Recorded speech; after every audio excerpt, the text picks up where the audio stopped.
Townsend became the director for the Sierra Club of Hawaii in June of 2015, and she's going to be talking about Red Hill. Thank you. Yeah.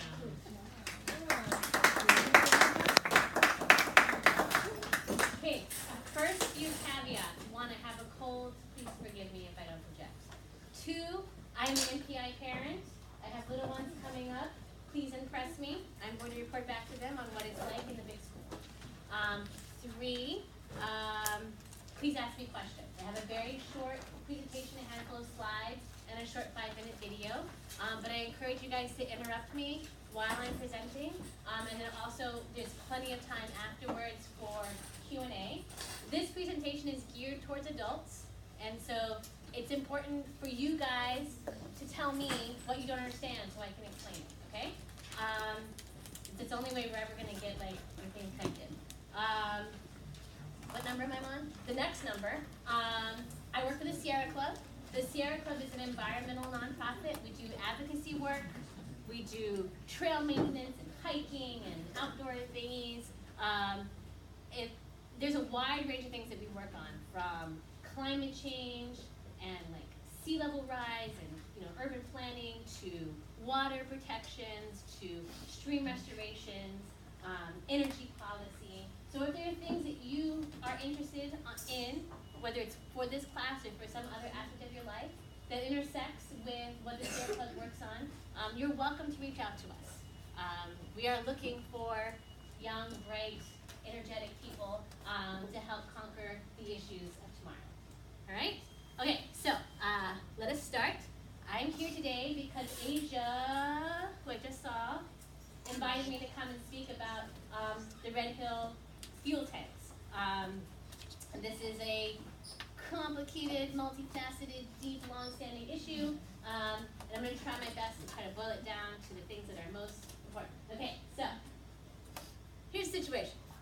We have 20 of these ginormous tanks that are underground in the hills, 100 feet above the primary sole source aquifer for the island of Oahu.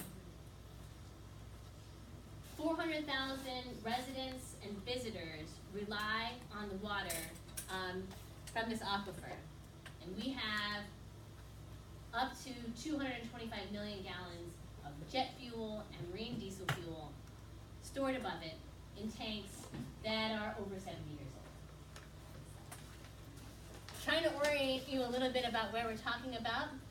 The name of this area, Kapuka'i, is this here. This is Red Hill. And okay, so this is Pearl Harbor. This is the airport. You look straight uphill, and you can see this sort of like unidentified, nothing here, nothing to look at here. Space on the map is where the Red Hill tanks are. Also on this, you will see, it's hard to see, but over here in this area on the, let's see, orient yourself. So on the west side of this valley, the Red Hill tanks are on the east side of the valley, and on the west side of the valley is the Board of Water Supply's primary drinking water well. It's the Halawa Shaft. And that's the primary thing that we're concerned about. So, to further orient you, this is the location of the Red Hill Fuels Facility. It's right in between, on the ridgeline between the Waimalu Aquifer and the Honolulu Aquifer. So while these areas look larger compared to this, the water that is perched underneath this area is more than the water that's perched under these other areas. This is the largest sole source aquifer on the island. Go back a little bit. So not only if you are drinking water from this area, if you live in Makiki, in Hawaii Kai, in Honolulu, not only are you concerned about your water because you're pulling from this aquifer, but also if this aquifer gets contaminated and we are no longer able to pull from it, we will have to go and pull water from other parts of the island. So So we will drain the aquifers from other areas to feed the most populated portion of our island. So that has implications for everyone who lives everywhere else on the island. This is not just a South Shore issue. This is an issue for everyone on Oahu. Okay. This is an attempt to try to display the tanks for you. So there are 20 tanks underground, uphill. What the Navy loves about these tanks is that they can deliver fuel down to Pearl Harbor just on gravity. They don't have to use pumps. It's, you know, uphill, so gravity fed. That is the primary thing that they love about this. They also like that it's like secret, you can't see it. But now that everyone's talking about it because it leaked, it's kind of hard to keep secret. Yeah, I think that's all we get. Our concern is that these tanks, 70 some odd years old, have a very leaky history. Since they were constructed, they've leaked at least 30 times. The Navy keeps their own records of leaks that have happened from the tanks, and in our attempt to add up all of those individual leaks, we came up with 200,000 gallons have leaked in the last 70 years. The most recent leak, 27,000 gallons, leaked in 2014. Now, what's important here to note, the way the Navy sees it, this was not a failure of the tanks. This was human error. The reason why the tanks failed is because they were going through the process of checking them to make sure that they were, you know, still ship shape, and they goofed. Somebody didn't fill the little hole that they had made to check the tank walls, and when they filled the tank up with fuel and it started to leak, and the bells and whistles are going off, alarms. For 3 days, the technician said, no, it must be something wrong with the bells and whistles, not with the tank. And so the tank leaked for 3 days before it was actually shut down and the fuel relocated to another tank. From our perspective, we actually feel that it's not just human error. It's something inherent with the tanks themselves. They are old, and we feel that they've come to the point where they're beyond repair. They're starting to do corrosion studies and found that what began as very thin pieces of steel have corroded far more than they anticipated. So at some places on the tanks, it's thinner than the tip of your pencil. Like, it is thin. Can I ask you before you? Yeah. Can we ask you a question? Yeah, about this? please, jump in. The last sentence you've got there is the thing that I wonder. So there are these tanks in the hillside, and it leaked. Mm-hmm. And when we think of a leak, we usually think we can access that leak. Like if I spill a glass of milk, or I open up my refrigerator and something leaked, I can sponge it up. Why has none of the leaked fuel been located or cleaned up? Why is that such a problem? Great question. Okay, so it's not like sprung a leak and stick your finger in it and then clean up the spill that happened. It's more like a bag. Think of a plastic bag that has worn down over time and it has several little small hairline cracks in it, and water is just kind of like dripping out of each of these places. And the only way you know whether the bag is leaking is you're looking at the very top of the bag and seeing if the fuel level in the bag is dropping.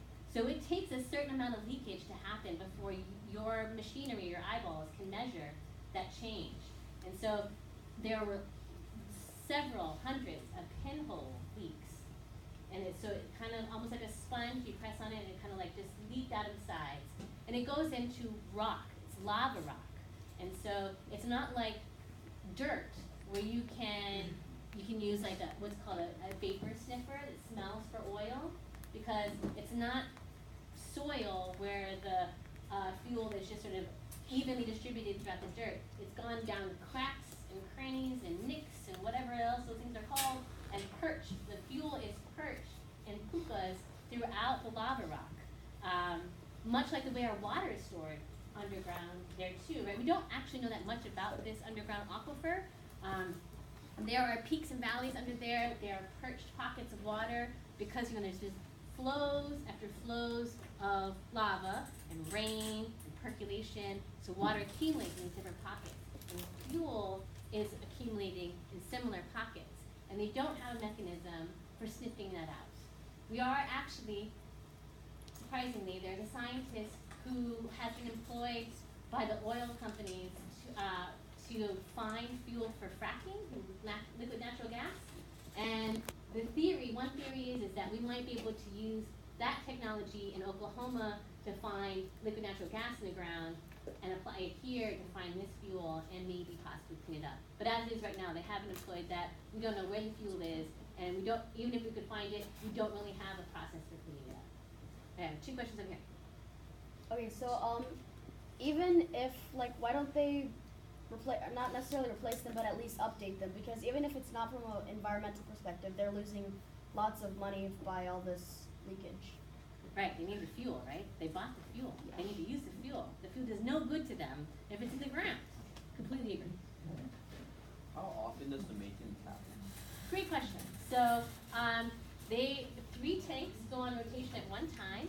They're in a 5-year rotation. So it takes 5 years for them to go through the process of draining the tank, scanning it with a hand scanner. I mean, literally, it's like 2 guys in a bucket, like a basket kind of thing, and they have a laser thing and they scan the walls. They're looking for weaknesses, thin spots.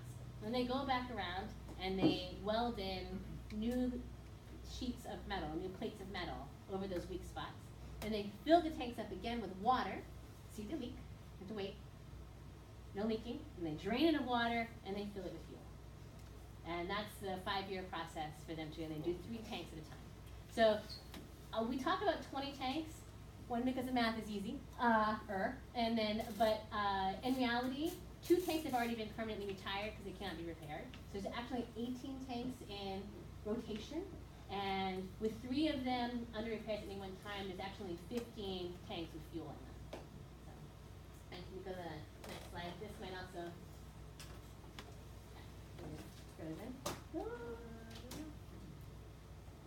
One Well, moment, while you're please. doing that, can I? Yeah. I don't know if it'll come up later, so Yeah. forgive me because I don't know how your Yeah, slides yeah, look. And this is a problem. I think the mathematics and the scale of this kind of dwarf people's imagination. The picture you had up there earlier is each tank is the same size as Aloha Tower. Yes. Did you guys get that on that Bigger, original yeah. slide? 250 feet tall. Think about that, right? Like, think about the tall buildings downtown. Like, I am on the 15th floor of a 16-story building. I am way up there, and that's smaller than the size of the tanks underground. And it's huge. Yes. I'm sorry, but can you elaborate on the fracking? How would that help with the So water? I'm at the edge of my knowledge on that. Okay. Encourage you to Google it. Basically, what I know is that they use the University of Oklahoma developed a mechanism for trying to find fuel in the ground in rock, so that oil and gas companies can frack it to be burned. Right? Fracking is bad. Yeah. Okay. All right. Good. But maybe we could apply that technology for finding fuel in the ground for fracking purposes, for finding this fuel for cleanup purposes. I don't actually know that much about it, and it's like one of these many threads that we have on this issue that needs to be, chased all the way down to the end. You have a question? Go ahead. Yeah, is it more expensive to replace the whole tanks or to continuously just patch in the little problems? Great question. Whatever they decide to do on these tanks is going to be extremely expensive. I will say it is most likely cheapest to just continue patching the tanks. But what's more expensive? What's more expensive than building the shiniest, newest tanks in the fanciest place possible? Anyway, shut up. Oh no, I was just gonna say having to take out all that fuel and then storing it somewhere else and then replacing them. Even more expensive than that. How Drinking water! Finding new drinking water. Even more expensive. Could you imagine if you just shipped drinking water to the island of Oahu? Holy Toledo. Can you imagine if we had to suck salt water out of the ocean and take the salt out so we could drink it? Holy Toledo. Could you imagine if we had to drill drinking water wells in other places and pipe that water to Honolulu so people could drink it? Holy Toledo! Like, all of those things, ultra more expensive than the convenience for the Navy to have these old tanks they love so much. So this is an attempt to try to give you an idea of the scale of the tanks. Right, so this is a picture from 1942 when they were building the tanks. Little people here. Wait, those are the people up on the scaffolding? These are the people. And these are the tanks being built. So these are existing caves that they just made bigger. And, you know, I personally am very concerned about the cultural history that was, you know, lost because we don't know what was in those caves before they built them, before they built the tanks. So these are massive, massive tanks, massive holes that they then sprayed with shotcrete, which is basically concrete, a little more liquefied, and then they aligned them with steel, small steel plates. They welded them into place. And so this is a modern day picture. I'm giving a tour. So you can see these are the steel plates. And so they will go through and identify where the weak spots are, and then they will weld plates on top of those weak spots. Yes. How and what is detecting if fuel is leaking from the tank? Great question. All right, so they have several mechanisms. They have their main mechanism for telling whether the tank is in an active leak is a laser that measures the top level of the fuel, and it looks for a change in the fuel level. And so when the fuel level drops a quarter of an inch, and that's a lot of fuel. When you think about something bigger than the first Hawaiian Bank building, right? And that goes down a quarter of an inch. They're like, okay, fuel's leaking. So then they start the process of pumping the fuel from a little tube into another tank. So it's actively leaking as they're actively trying to pour it into this other bucket, and that's the mechanism. And our problem with this is that it's already going straight into the environment. The only way you know, once you know it's leaking, the environment is contaminated. Right? For every other underground storage tank, every mom and pop gas station on every corner, they are required to have a double walled tank. The idea is that you have a tank inside another tank. So that when the inside tank leaks, it leaks into a tank. And then you can catch it before it gets out into the environment. That's the idea. And we don't have that with this. These are called field constructed tanks. They are not tanks within a tank. And that's actually what we're fighting for. Is we want the Navy to either throw down the money to make this a tank within a tank, or relocate the tank to a safe location. And this is probably the reason why we're concerned, because we are already starting to see groundwater contamination. So, as you try to take in this very complicated graph, I want to say, your drinking water is fine. Please don't go out and buy bottled water. Okay? All right. So, there is the groundwater of the whole aquifer, and then over here is a straw that the Board of Water Supply has hooked in that delivers water to all of us to drink. Right? So, over here is safe on the west side of that valley. And over here on the east side of the valley, we're starting to see this contamination. So what this shows you is TPHD, which is diesel. And this is a monitoring well at the downhill from the Red Hill tanks on Navy property. And we don't actually know what's going on here. We see these spikes over time in TPHD. And we're trying to figure out what is the basis for this. Is it associated with rain events? That, there's a lot of rain, flushes, legacy contamination down to this monitoring well. We don't know. So I'll tell you what really concerns me. This line down here. This line down here is what the Department of Health has set as a safe level for the safe amount of diesel in our groundwater. So the Department of Health says 160 parts per billion of diesel in your water is okay. And we're talking about, at the Red Hill facility, having thousands upon thousands of parts per billion of diesel. And that's what's really a problem for us. When diesel breaks down, it breaks down into very hazardous contaminants. Benzene, naphthalene are the two that I'm most concerned about. Those are associated with cancer. I don't want this situation to get any worse, especially since we don't know how to clean it up. Let's not make the mess. And that's why we're advocating for the most protective upgrade or relocation. So, this gets into the weeds a little